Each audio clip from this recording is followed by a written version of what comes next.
بسم اللہ الرحمن الرحیم۔ السلام علیکم۔ کتاب حق الیقین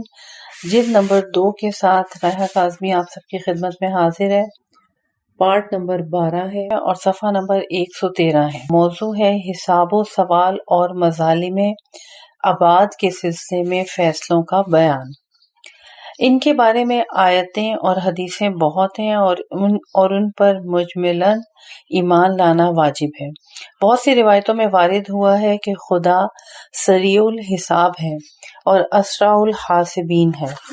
اور بعض کے بارے میں فرمایا ہے کہ ان کے لیے حساب میں خرابی ہے اور شدت حساب بھی فرمایا ہے، اور فرمایا ہے کہ ان کی بازگشت ہماری طرف ہے اور ان کا حساب میرے ذمے ہے۔ مزید فرمایا کہ ہم ان رسولوں سے سوال کریں گے جن کو ان کی طرف بھیجا ہے، اور ہم مرسلین سے سوال کریں گے۔ اور روایتوں میں وارد ہوا ہے کہ حق تعالیٰ خلائق کا حساب ایک چشم زدن میں کرے گا، اور دوسری روایتوں میں وارد ہوا ہے کہ گوسفند کا دودھ دوہنے تک میں حساب کر لے گا۔ اور امیر المومنین علیہ السلام سے منقول ہے کہ کسی کا حساب دوسرے کے حساب سے خدا کو مشغول نہیں کرتا، جس طرح کسی کو روزی دینا دوسرے کو روزی دینے سے مشغول نہیں کرتا۔ ابن باویہ نے رسالہ عقائد میں کہا ہے کہ ہمارے عقائد حساب و میزان کے بارے میں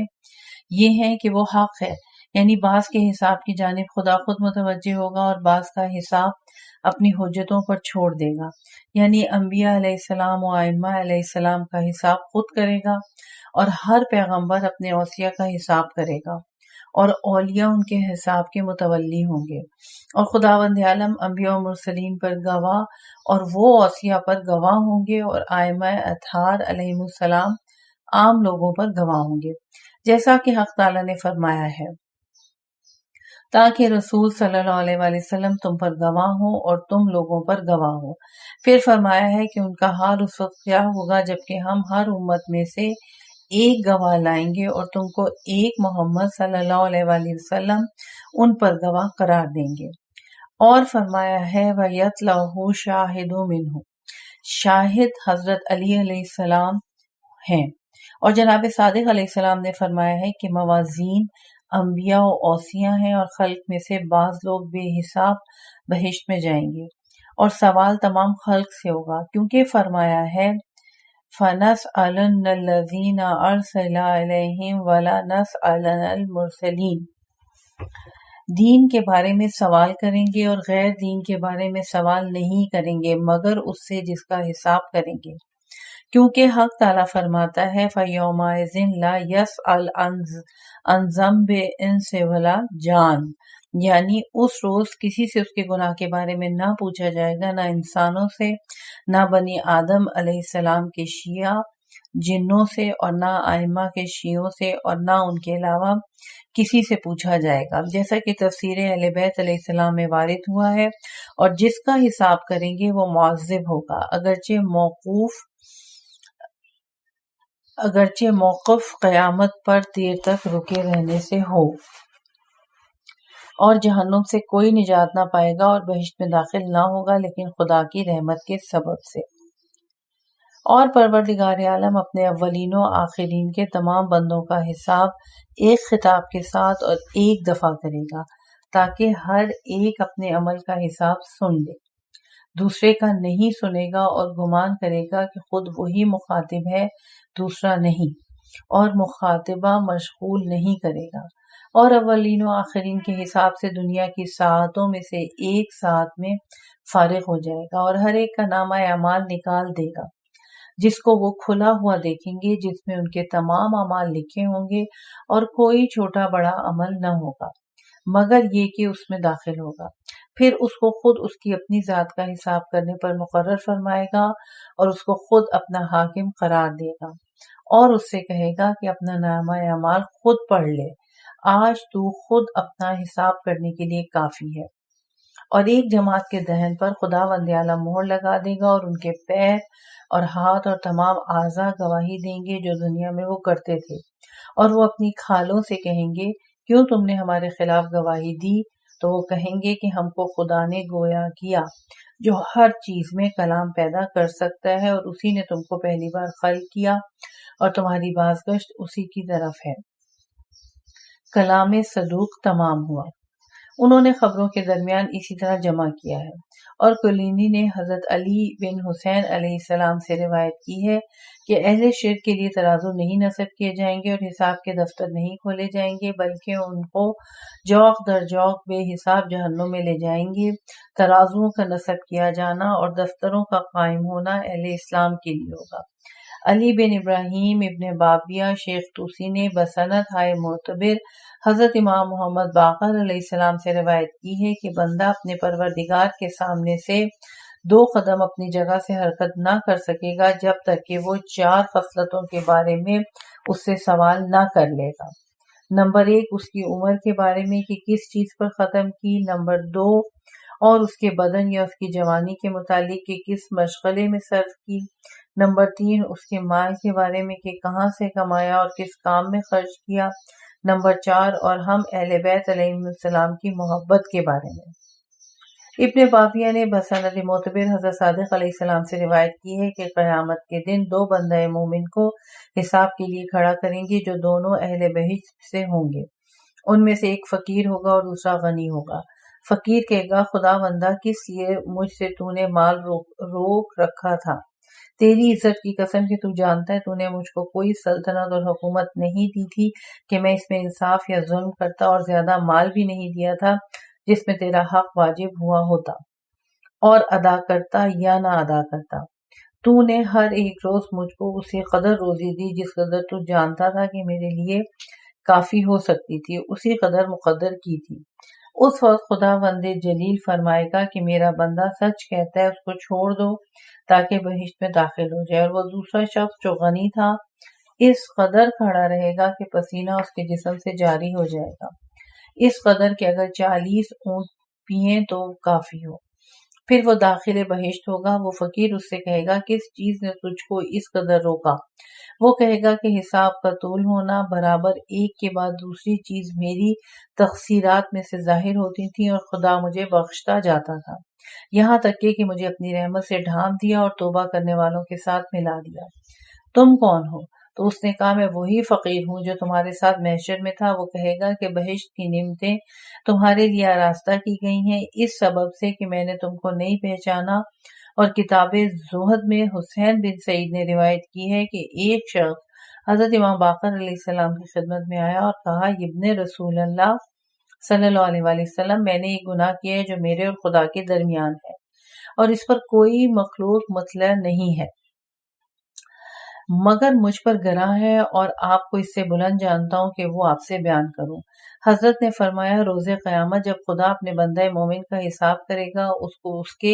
ایک ایک گناہ سے مطلع فرمائے گا اور بخشتا جائے گا، اور ان پر نہ کسی ملک مقرب اور نہ کسی پیغمبر مرسل کو مطلع کرے گا، اور بعض گناہوں کو اس سے پوشیدہ رکھے گا تاکہ اس کی زیادہ ندامت و خجالت کا باعث نہ ہو۔ پھر اس کے گناہوں سے فرمائے گا کہ تم سب نیکیاں ہو جاؤ۔ یہ ہے خدا تعالیٰ کے قول کے معنی، اولئک یبدل اللہ سیئاتہم حسنات وکان اللہ غفورا رحیما، یعنی خدا ان کے گناہوں کو نیکیوں میں بدل دے گا اور خداوند عالم بخشنے والا اور رحیم ہے۔ شیخ توسی کی دوسری روایت کے مطابق حضرت علیہ السلام نے فرمایا کہ روز قیامت ایک گناہگار مومن کو موقف حساب پر لا کر کھڑا کریں گے، اور حق تعالیٰ خود اس کے حساب کی جانب متوجہ ہوگا اور اس کے حساب پر انسانوں میں سے کسی کو مطلع نہ فرمائے گا، اس کے گناہوں کو اس سے بیان کرے گا، اور جب وہ تمام گناہوں کا اقرار کر لے گا تو خداوند عالم اس کے کاتبان اعمال سے فرمائے گا کہ اس کے گناہوں کو نیکیوں سے بدل دو اور لوگوں کو اس کے نیکیوں سے آگاہ کرو۔ جب لوگ دیکھیں گے تو کہیں گے کہ یہ بندہ ایک بھی گناہ نہیں رکھتا۔ پھر خداوند رحیم حکم دے گا کہ اس بندے کو بہشت میں لے جائیں۔ حضرت نے فرمایا ہے کہ اس آیت کی تعویل جو ہمارے گناہگار شیعوں کے بارے میں ہے اور بس۔ اور کتاب عیون اخبار رضا میں منقول ہے کہ جناب رسول خدا صلی اللہ علیہ وآلہ وسلم نے فرمایا کہ حق تعالیٰ تمام خلق کا حساب کرے گا سوائے اس کے جس نے خدا کے ساتھ کسی کو شریک کیا ہوگا، اور اس کو بے حساب جہنم میں بھیج دے گا۔ نیز بہت سی معتبر سندوں کے ساتھ منقول ہے کہ سب سے پہلے جس چیز کا سوال بندے سے کیا جائے گا ہم اہل بیت علیہ السلام کی محبت ہے۔ شیخ توسی نے امالی میں اور دوسرے محدثین نے روایت کی ہے کہ اس نامے میں جو حضرت امیر المومنین علیہ السلام نے محمد بن ابی بکر کے ہاتھ اہل مصر کو بھیجا تھا، لکھا تھا کہ جو شخص عمل خالص فقط خدا کے لیے کرتا ہے، خدا بند کریم اس کا اجر دنیا و آخرت دونوں میں اس کو عطا فرماتا ہے اور اس کی ضرورتیں دونوں جہان میں پوری کرتا ہے۔ اور حق تعالیٰ فرماتا ہے کہ اے میرے بندوں جو ایمان لائے ہو اپنے پروردگار کے عذاب سے پرہیز کرو، ان لوگوں کے لیے جن کے اعمال نیک ہیں۔ اس دنیا میں نیکیوں کی نعمت ہے اور خدا کی زمین وسیع ہے اور صبر کرنے والوں کو ان کی اجرت بے حساب دی جاتی ہے۔ تو خدا نے جو کچھ مومنوں کو دنیا میں دیا ہے اس کا حساب آخرت میں نہ کرے گا۔ حق تعالیٰ فرماتا ہے للذین احسنوا الحسنہ وزیادۃ، یعنی جن لوگوں نے نیکی کی ہے ان کے لیے نیک جزا ہے اور زیادہ ان جزا پر بہشت ہے، اور دنیا میں بھی زیادہ ہے۔ اور حضرت صادق علیہ السلام سے منقول ہے کہ کوئی بندہ نہیں ہے مگر خدا کی اس پر حجت ہے، یا گناہ پر جو اس نے کیا ہے، یا کسی نعمت پر جس میں اس نے اس کے شکر میں کمی کی ہے۔ اور حضرت امیر المومنین علیہ السلام سے منقول ہے کہ قیامت میں بندے کو خدا تعالیٰ کے نزدیک روک رکھیں گے۔ خدا فرمائے گا میری نعمتوں اور اس کے عمل کے مابین مقابلہ کرو، اور خدا کی نعمتیں اس کے اعمال کو گھیر لیں گی۔ اور حق تعالیٰ فرماتا ہے کہ میری نعمتیں اس کو بخش دو اور اس کے خیر و شر کے درمیان مقابلہ کرو، اگر اس کے عمل مساوی ہوں گے شر کو خیر سے برطرف کر دے گا اور اس کو بہشت میں داخل کرے گا، اگر اس کا خیر زیادہ ہوگا حق تعالیٰ اس کو زیادتی کے سبب سے کافی ثواب عطا فرمائے گا، اور اگر اس کے اعمال شر زیادہ ہوں گے اور شرک سے اس نے پرہیز کیا ہے یعنی شیعہ ہے اور اس کے عقائد درست ہیں، تو خدا اس کو اپنی رحمت سے اگر چاہے گا بخش دے گا اور اس کو اپنے عفو و کرم سے تفضل فرمائے گا۔ اور شیخ توسی نے حضرت صادق علیہ السلام سے روایت کی ہے کہ روز قیامت خدا ہم کو ہمارے شیعوں کے حساب پر موکل فرمائے گا، تو جو کچھ خدا کے بارے میں ہوگا ہم خدا سے سوال کریں گے کہ ہمارے لیے بخش دے، اس کے بعد اس کے بارے میں ہے جو ہمارا حق ہے ہم ان کو بخش دیں گے۔ پھر حضرت علیہ السلام نے یہ آیت پڑھی ان الینا ایابہم ثم ان الینا حسابہم۔ اور بصائر میں حضرت صادق علیہ السلام سے منقول ہے کہ رسول خدا صلی اللہ علیہ وآلہ وسلم نے فرمایا کہ میں پہلا وہ شخص ہوں گا جو خدا کے پاس روز قیامت آؤں گا، پھر میرے پاس کتاب خدا آئے گی، پھر میرے اہل بیت علیہ السلام آئیں گے، ان کے بعد میری امت آئے گی۔ اس وقت خدا میری امت سے سوال کرے گا کہ میری کتاب کے اور میرے پیغمبر کے اہل بیت علیہ السلام کے ساتھ کیا کیا۔ اور عیاشی نے روایت کی ہے کہ حضرت صادق نے اس آیت کی تفسیر فرمائی۔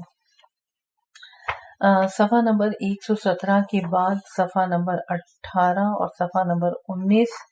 یہاں سے مسنگ ہے یعنی موجود نہیں ہے،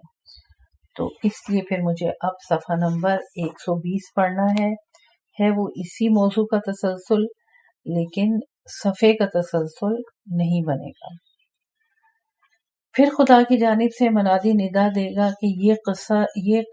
اس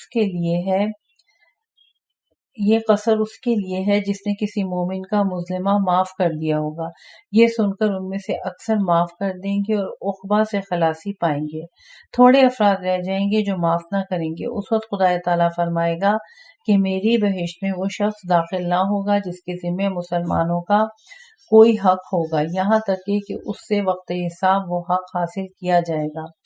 اے گروہ خلائق تیار ہو جاؤ، اس کے بعد ان کے لیے راستہ کھول دیا جائے گا، تو وہ عرصہ محشر میں عرش الہی کے قریب پہنچیں گے اور حساب کے دفتر کھولے جائیں گے، میزان برپا ہوگی اور پیغمبر اور ائمہ علیہم السلام جو خلق پر گواہ ہیں ان میں سے ہر امام اپنے زمانے کے اہل عالم پر گواہی دے گا جن کے درمیان حکم خدا سے قیام کیا ہوگا اور ان کو خدا کی جانب دعوت دی ہوگی۔ یہ سن کر ایک قریشی نے کہا ابن رسول اللہ صلی اللہ علیہ وآلہ وسلم، جبکہ کسی مومن کا کوئی حق کافر پر ہوگا تو کافر سے وہاں کیا لیا جائے گا حالانکہ وہ اہل جہنم سے ہے؟ حضرت علیہ السلام نے فرمایا کہ مسلمانوں کے گناہوں میں سے اس کافر پر جس قدر حق ہوگا اس کے کفر کے علاوہ اس پر عذاب ہوگا۔ پھر اس شخص سے پوچھا گیا کہ اگر کسی مسلمان کا کسی مسلمان پر کوئی حق ہوگا تو مسلمانوں سے کیوں کر لیا جائے گا؟ فرمایا ظالم کی نیکیاں مظلوم کے حق کے برابر لیں گے اور مظلوم کی نیکیوں میں سے اس کا اضافہ کر دیں گے اور مظلوم کی نیکیوں میں اس کا اضافہ کر دیں گے۔ اس شخص نے پوچھا کہ اگر ظالم کی نیکیاں نہ ہوں گی تو کیا کریں گے؟ فرمایا مظلوم کے گناہ اسی حق کے مطابق ظالم کے گناہوں میں اضافہ کر دیں گے۔ شرائع میں منقول ہے کہ قیامت کے روز قرض خواہ اپنے قرض کی شکایت کریں گے تو اگر قرض دار کی نیکیاں ہوں گی تو قرض دار کے لیے لے لی جائیں گی، اور اگر قرض دار کی نیکیاں نہ ہوں گی تو قرض خواہ کے گناہ اس کے قرض دار پر بار کر دیے جائیں گے۔ اس سلسلے میں حاشیے میں مؤلف فرماتے ہیں کہ حدیثوں اور آیتوں سے معلوم ہوتا ہے کہ قیامت میں اصل حساب و سوال کا حق ہونا معلوم ہے، اور اس کی خصوصیات کی کس سے حساب و سوال کیا جائے گا اور کس کو بے حساب بہشت یا جہنم میں بھیجا جائے گا معلوم نہیں۔ نیز یہ بھی معلوم نہیں کہ کس چیز کے بارے میں سوال کیا جائے گا اور حساب لیا جائے گا۔ کچھ لوگوں کا اعتقاد یہ ہے کہ دنیا کے تمام مال اور نعمتوں کے بارے میں سوال کیا جائے گا، جیسا کہ عامہ و خاصہ کی حدیثوں میں وارد ہوا ہے کہ دنیا کے حلال میں حساب ہے اور حرام میں عذاب ہے، اور سابقہ حدیثوں میں گزرا ہے کہ مومن سے دنیا کی نعمتوں پر کوئی حساب نہیں لیا جائے گا، اور بعض حدیثوں میں گزر چکا کہ کھانے پینے اور پہننے کی چیزوں میں حساب نہیں ہوگا، اور زیادہ ثوابات اعمال کے وارد ہوئے ہیں کہ ہوں گے، اور ان کے عمل کرنے والوں کو بے حساب بہشت میں داخل کر دیا جائے گا۔ اور جو کچھ ایک جماعت کے لیے بے حساب بہشت میں داخل ہونے کے بارے میں وارد ہوا ہے، عموموں کی تخصیص ہوگی اور حساب ان کی نسبت کے بغیر عمل میں آئے گا، اور دوسری حدیثوں میں دو وجہوں کے ساتھ جمع کیا جا سکتا ہے۔ پہلی وجہ یہ کہ دنیا کی نعمتوں کا حساب نہ کرنا مومنوں سے منسوب ہوگا اور حساب کرنا دوسروں سے منسوب ہوگا۔ دوسری وجہ یہ کہ ضروری امور میں حساب نہ کرنا ہوگا، جیسا کہ وہ تین چیزیں جو مذکور ہوئی ہیں، اور حساب کرنا ان امور میں جو غیر ضروری ہیں، جیسے اسراف و تبذیر یعنی فضول خرچی، اور حرام چیزوں میں صرف کرنا، اور غیر شرعی طریقوں سے کمانا اور ضرورت سے زیادہ جمع کرنا، اور اسی کی تحصیل میں عمر کو صرف کرنا۔ اور جاننا چاہیے کہ برہنہ اور کفن پہنے ہوئے محشور ہونے کی حدیثیں مختلف ہیں۔ بعض روایتوں میں وارد ہوا ہے کہ لوگ برہنہ محشور ہوں گے، جیسا کہ حضرت فاطمہ بنت اسد مادر امیر المومنین علیہ السلام کی حدیث اس پر دلالت کرتی ہے، اور معتبر حدیثوں میں منقول ہے کہ اپنے مردوں کو عمدہ کفن دو کیونکہ انہی کے ساتھ محشور ہوں گے۔ ممکن ہے کہ اول غیر مومنین کے بارے میں یا غیر مومنین کامل کے بارے میں ہوگا، اور ثانی مومنین کے بارے میں یا ان کے کاملین کے بارے میں ہوگا، اور فاطمہ بنت اسد کے بارے میں جناب رسول خدا صلی اللہ علیہ وآلہ وسلم کا قبر میں لیٹنا مزید اطمینان کے لیے ہوگا۔ یہ حاشیے میں لکھا گیا تھا۔ اب ہم واپس اپنے صفحات کی جانب چلتے ہیں۔ 11ویں فصل صفحہ نمبر 21 پہ رسولوں سے سوال کرنے، شہداء کی شہادت اور نامہ اعمال داہنے اور بائیں ہاتھ میں دینے کا بیان، اور روز قیامت اور احوال روز قیامت کے بعض حالات کا تذکرہ۔ حق تعالیٰ فرماتا ہے جس روز خدا رسولوں کو جمع کرے گا اور فرمائے گا کہ ان کا کیا حال ہوا جنہوں نے تمہاری امتوں میں سے تمہاری دعوت قبول کی تھی، وہ کہیں گے پالنے والے ہم کو علم نہیں، اور تو غیب کا زیادہ جاننے والا ہے۔ فرمایا کہ ہم یقیناً ان سے سوال کریں گے جو انبیاء ان کی طرف بھیجے گئے تھے، اور ہم یقیناً ان بھیجے جانے والوں سے سوال کریں گے، اور ہم ان کو اپنے علم سے خبر دیں گے، اور ہم ان سے غائب نہیں تھے اور ان کے اعمال سے بے خبر نہیں تھے۔ اور فرمایا ہے کہ اس وقت امتوں کا کیا حال ہوگا جبکہ ہم ہر امت کا ایک گواہ لائیں گے جو انہی میں سے ہوگا، اور اے رسول صلی اللہ علیہ وآلہ وسلم ہم ان سب پر تم کو گواہ قرار دیں گے۔ اور فرمایا ہے کہ جس روز ہم ہر امت میں سے ایک گواہ ان کے لیے انہی میں سے اٹھائیں گے، اور اے رسول صلی اللہ علیہ وآلہ وسلم ہم ان سب پر تم کو گواہ قرار دیں گے۔ اور فرمایا کہ جس روز ہم ہر امت میں سے ایک گواہ ان کے لیے انہی میں سے اٹھائیں گے، اور اے رسول صلی اللہ علیہ وآلہ وسلم ہم ان سب پر تم کو گواہی کے لیے لائیں گے کہ ہاں اے میرے پروردگار، میں نے ان کے درمیان اپنے بھائی وصی اور وزیر علی ابن ابی طالب علیہ السلام کو خلیفہ کیا تھا، جو میری امت میں سب سے بہتر تھے، اور ان کو اپنی زندگی میں ان پہ مقرر کیا تاکہ وہ ان کے لیے راہ ہدایت کا نشان ہو اور امت ان کی پیروی کرے۔ پھر علی ابن ابی طالب کو طلب کریں گے اور ان سے پوچھا جائے گا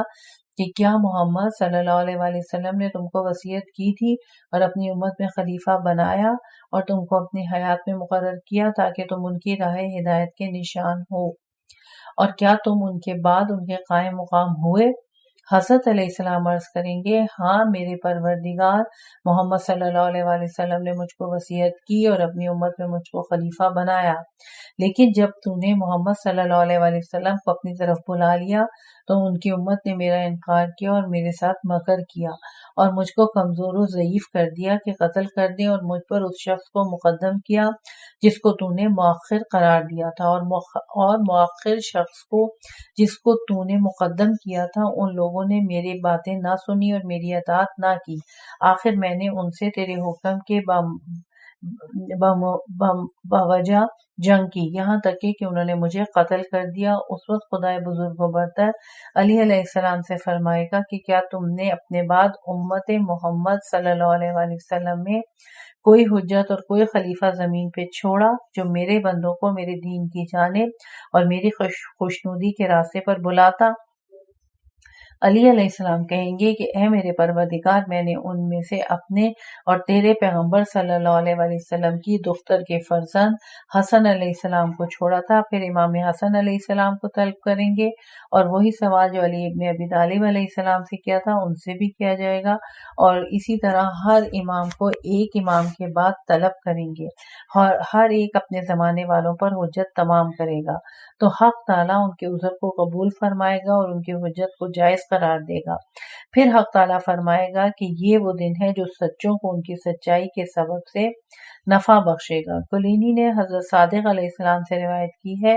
کہ جب روز قیامت ہوگا خداوند عالم تمام خلائق کو جمع کرے گا،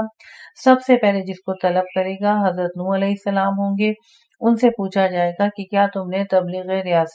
رسالت کی؟ تو وہ عرض کریں گے ہاں کی۔ تو ان سے کہا جائے گا کہ تمہاری گواہی کون دے گا؟ وہ کہیں گے محمد بن عبداللہ صلی اللہ علیہ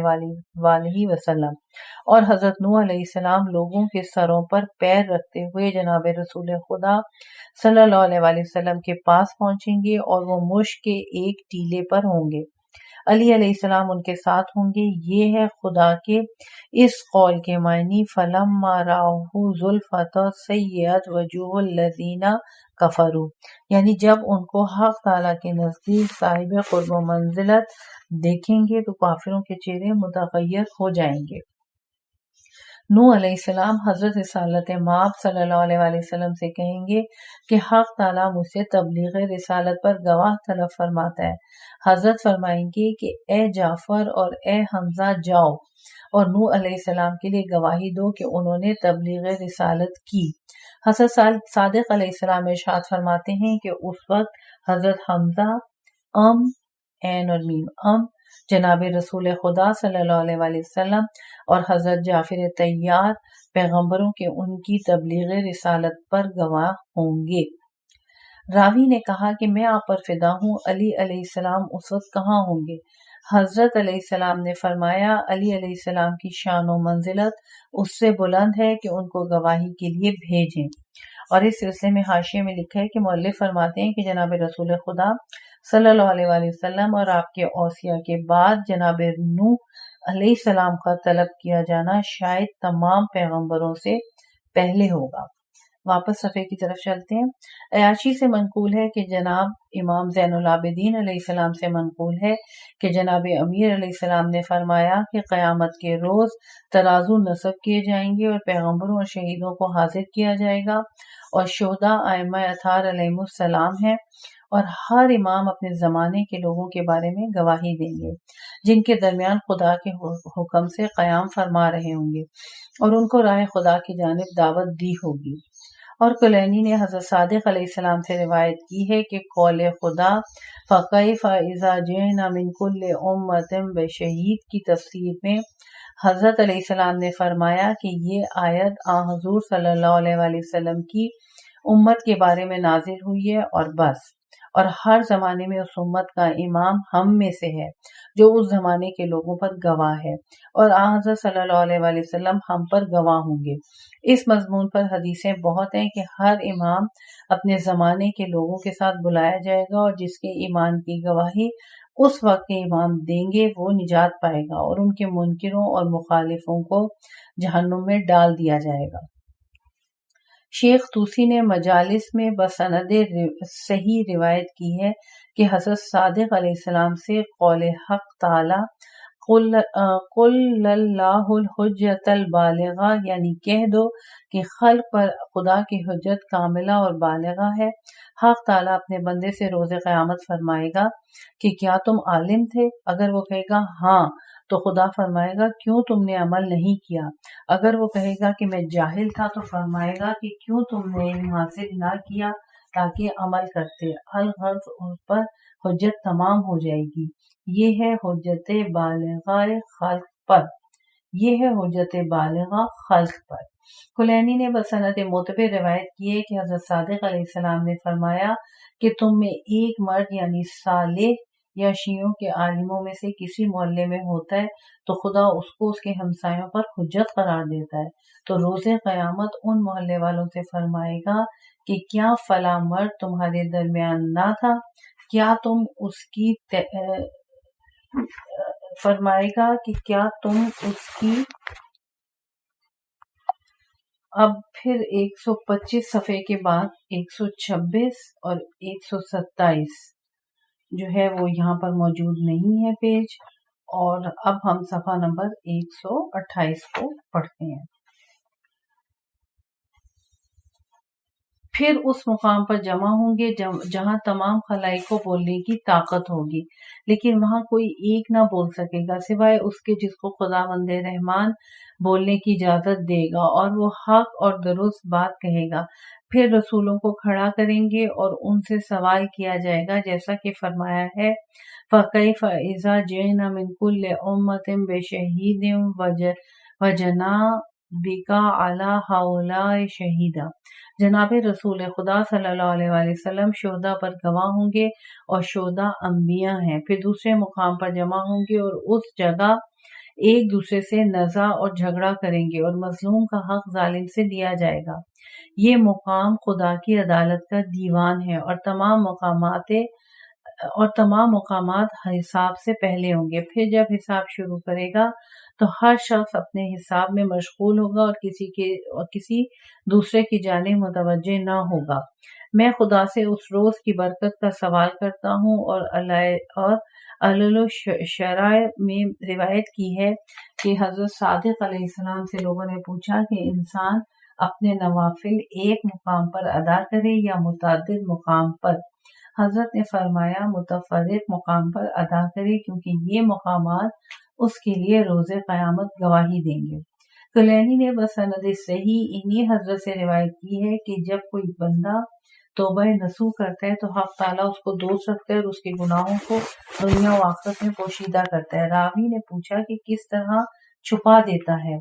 فرمایا کہ اس کے دل سے بلا دیتا ہے، اور دونوں فرشتوں کے نامہ جو اس پر موکل ہیں اور اس میں جو اس کے گناہ لکھے ہیں، اور اس کے اعضاء و جوارح کی طرف وحی کرتا ہے کہ اس کے گناہوں کو پوشیدہ کر دے، اور ان زمین کے خطوں کو وحی کرتا ہے کہ جو گناہ تم پر اس نے کیے ہیں ان کو پوشیدہ کرو۔ پھر جب وہ مقام حساب آتا ہے تو کچھ باقی نہیں ہوتا جو اس کے خلاف گواہی دے۔ اور بہت سی حدیثیں ہیں جن میں موجود ہے کہ قرآن مجید روز قیامت گواہی دے گا اور شفاعت کرے گا اس کی جس نے اس کی تلاوت کی ہوگی اور اس پر عمل کیا ہوگا، یہاں تک کہ اس کو بہشت کے بلند درجوں میں پہنچائے۔ ابن باویہ نے انہی حضرت سے روایت کی ہے کہ ہم شیعوں کے گواہ ہیں اور ہمارے شیعہ لوگوں کے گواہ ہیں، اور ہمارے شیعوں کی گواہی کے سبب سے جزا دی جائے گی اور عذاب کیا جائے گا۔ اور بہت سی حدیثوں میں وارد ہوا ہے کہ جو دن آتا ہے آدمی کو ندا دیتا ہے کہ اے فرزند آدم، میں وہ تازہ بدن ہوں اور تیرے اعمال کا گواہ ہوں، لہٰذا میری موجودگی میں نیک کلام کر اور نیک عمل کر تاکہ روز قیامت میں تیرے اعمال کی گواہی دوں،